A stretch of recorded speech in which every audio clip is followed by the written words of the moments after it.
Duchamp thought the three standard stoppages to be the most important work in his career because that was the time when he came across chance as a medium of creating forms.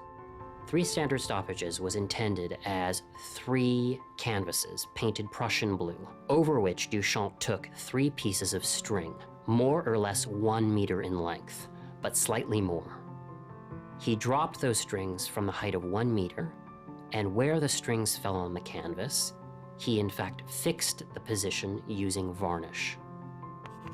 The three standard stoppages is the first work of art in the history of modern art which transforms the practice and the form of scientific experiment into an art activity.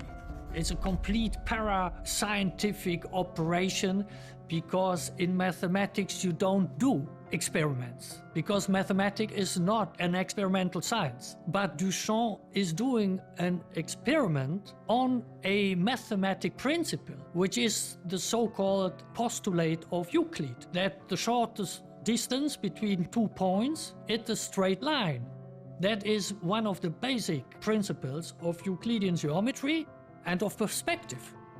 Because without that unquestionable principle, there is no perspective painting. He's commenting both on standards and the history of geometry, essentially, but also on the system of metrology in France in this period, which is held up as such an absolute sign of French power in the world. How many countries are adopting the meter?